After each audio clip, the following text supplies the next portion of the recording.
আসসালামু আলাইকুম। গরিবদের টাকা নিয়ে মহার্ঘ ভাতা দেওয়ার সিদ্ধান্ত নেওয়া হয়েছে।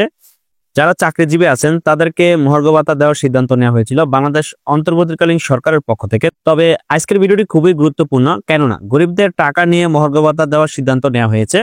দেখতে পাচ্ছেন এখানে বাংলার ডিভিশন অনলাইন পোর্টালে প্রকাশিত একটি প্রতিবেদন। মধ্যবিত্তের পকেট কেটে মহার্ঘ ভাতা দেওয়ার সিদ্ধান্ত নেওয়া হয়েছে।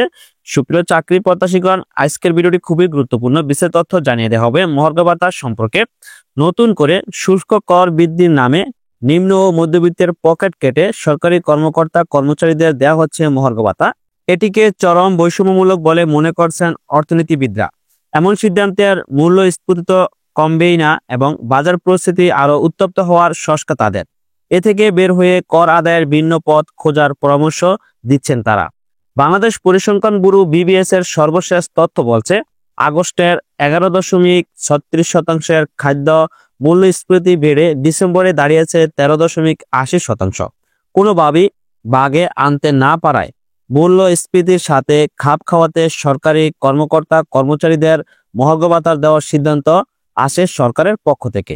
তথ্য মতে 14.5 লাখ সরকারি চাকরিজীবীকে মূল বেতনের সর্বনিম্ন 10% থেকে সর্বোচ্চ 25% হারে মহার্ঘ ভাতা দেওয়ার পরিকল্পনা রয়েছে সরকারের। এর জন্য বছরে সরকারকে বাড়তি খরচ গুনতে হবে অনন্ত 7,000 কোটি টাকা।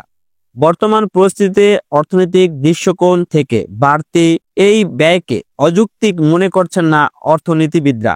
তবে শুষ্ক কর বাড়ানোর নামে বছরে প্রায় অতিরিক্ত 12,000 কোটি টাকা মধ্যবিত্তের পকেট থেকে নেওয়াটাকে যৌক্তিক বলতে নারাজ তারা। অর্থ বিশ্লেষকরা বলছেন, সরকার স্বীকার করুক বা না করুক, মূলত IMF এর চাপে রাজস্ব ঘাটতি পূরণের নতুন করারোপ করা হয়েছে, যাতে বাড়তি চাপ পিষ্ট হবে নিম্ন ও মধ্যবিত্তরা। কিছু পণ্যের ব্যাট আদায় থেকে বেরিয়ে রাজস্ব ঘাটতি মেটাতে ভিন্ন পথ খোঁজার তাগিদ অর্থনীতিবিদদের। মধ্যবিত্ত শ্রেণীর লোকদের উপর বিভিন্ন পণ্যের উপরে কর বৃদ্ধি করে অন্তর্বর্তীকালীন সরকার সিদ্ধান্ত নিয়েছে সরকারি চাকরিজীবীদের মহার্ঘ ভাতা দেওয়ার। তবে এটা অযৌক্তিক এবং সাধারণ মানুষের জন্য চাপ সৃষ্টি হতে পারে, এমনই এক মন্তব্য করেন অর্থনীতিবিদরা। কেননা এই দেশের দুঃসময়ে বা ক্লান্তি লগ্নে এই সময়ে সরকারি কর্মকর্তাদের মহার্ঘ ভাতা দেওয়াটা খুবই দুষ্কর। কেননা দেশের ক্লান্তি লগ্নে সরকারি চাকরিজীবীদের অতিরিক্ত মহার্ঘ ভাতা না দেওয়াটাই দেশের জন্য মঙ্গলজনক।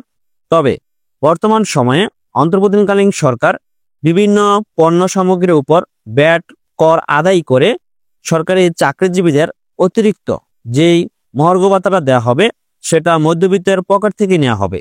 সকল পণ্য সামগ্রীর উপর কর বা ব্যাট নির্ধারণ করে এই টাকাগুলো আদায় করা হবে।